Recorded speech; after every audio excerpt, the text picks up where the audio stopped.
शायद ये क्वेश्चन बहुत सारे बच्चों को डरा के चला जाए कि पता नहीं कैसा होगा, पता नहीं कैसा होगा। अब मैं आपके सामने खड़ा हूँ, मैं बताऊँगा कैसा होगा ये क्वेश्चन। उड़ा देंगे इसको हवा की तरह बेहतरीन तरीके से, बस आप लोग देखते रहा करें। और अगर आप सर्च करते हुए आएँ, इंटरनेट पर सर्च कर रहे हो, मतलब गूगल पर, यूट्यूब पर देख रहे हो, किसी का वीडियो सोल्यूशन नहीं मिला और आपको मेरा वीडियो सोल्यूशन मिल गया, उसके बाद आपको बड़ी राहत मिल जाती है। तो आपका ये फ़र्ज़ बनता है कि आप वीडियो को जितना हो सके शेयर करें, चैनल को सब्सक्राइब भी करें, जितना हो सके अपने दोस्तों तक इस चैनल का लिंक भी भेजें। ठीक है, चलो इस क्वेश्चन को देखते हैं। यहाँ पर लिखो सॉल्यूशन और इसको सॉल्व करना शुरू करते हैं मल्टी कलर से। आपसे कह रहा है इस फिगर के अकॉर्डिंग कि आपने ओरिजिन से एक ऑब्जेक्ट को प्रोजेक्टाइल किया u1 वेलोसिटी से, ठीक है, और सिमिलर टाइम में आपने बी पॉइंट से एक दूसरे ऑब्जेक्ट को वर्टिकली अपवर्ड u2 वेलोसिटी से भेजा।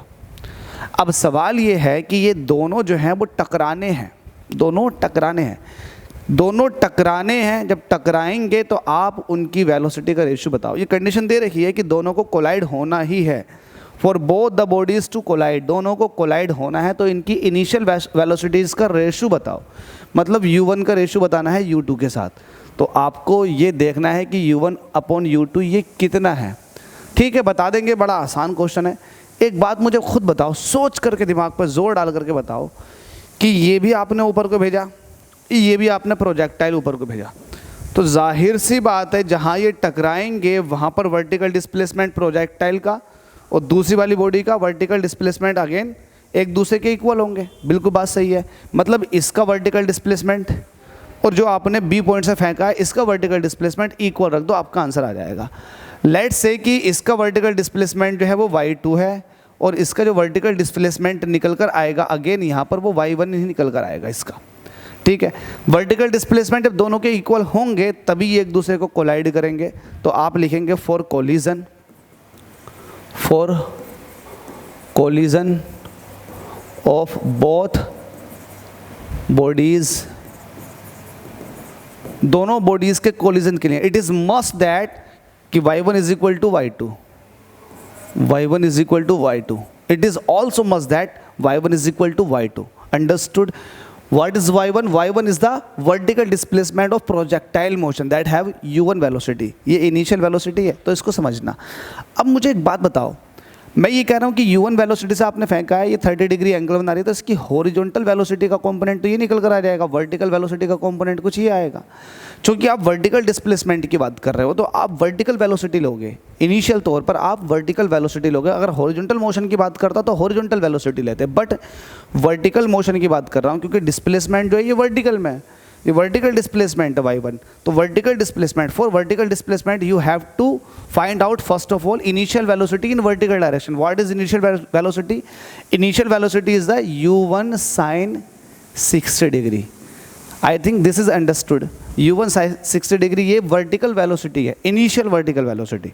ठीक है, तो आप जब डिस्प्लेसमेंट इक्वल रखोगे तो y1 मतलब डिस्प्लेसमेंट, और आपको पता है y इज इक्वल टू हो जाएगा u/t, सही करके ये हो जाएगा u/, इंटू टी माइनस के हाफ g/t²। ठीक है, क्लियर है ये वाली बात? बिल्कुल क्लियर है। सिमिलरली अगर दूसरी वाली बॉडी की बात करेंगे तो ये तो y1 था, ऐसी y2 की अगर बात करेंगे तो y2 क्या निकल कर आ जाएगा? ये तो नॉर्मली ut माइनस के हाफ g/2² निकल कर आ जाएगा। इसके लिए ये खुद इनिशियल वेलोसिटी है जिसको आप u2 कहोगे, इसमें कोई कंपोनेंट नहीं आएगा, इसके लिए कंपोनेंट चाहिएगा प्रोजेक्टाइल मोशन के लिए। ठीक है, अब देखो यहाँ पर एक चीज़ देखो, हमसे कह रहा है एट अ सेम टाइम, मतलब दोनों के लिए टाइम आपको सेम ही लेना है। तो सॉल्व कैसा करेंगे? y1 की वैल्यू रखो, y1 इज इक्वल टू कितना हो जाएगा? u/t माइनस के हाफ g/t²। ये इज इक्वल टू होगा y2 कितना होगा जल्दी से बताओ? u2t minus half g/t²। देखो इससे पूरा ये पार्ट कट गया। u/y की वैल्यू पुट करोगे तो ये आ जाएगा u1 sin 60 डिग्री। ठीक है, u1 sin 60 डिग्री और t से t कट जाएगा क्योंकि t सेम है तो t से t कट जाएगा, इज इक्वल टू u2। ये बचा। आपको u1 का रेशियो लेना है u2 के साथ, तो ये 1 के डिवाइड में पहुंच जाएगा sin 60 डिग्री।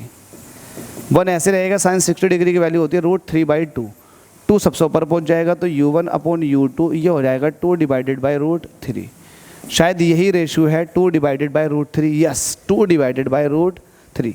तो इनिशियल वेलोसिटीज़ का रेशियो 2 डिवाइडेड बाई √3 होगा। ये होगा तो ये दोनों एक दूसरे के साथ कोलाइड कर जाएंगे किसी पर्टिकुलर हाइट पर।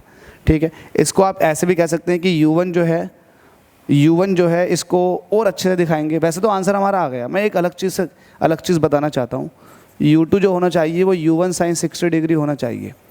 मतलब ये है बात ख़त्म हो गई कि u2 जो है u2 ये u1 sin 60 डिग्री के बराबर होना चाहिए। मतलब ये है कि दोनों की शुरुआती वेलोसिटी एक दूसरे के अगर इक्वल हैं तो दोनों आपस में कोलाइड कर जाएंगे, अदरवाइज नहीं करेंगे।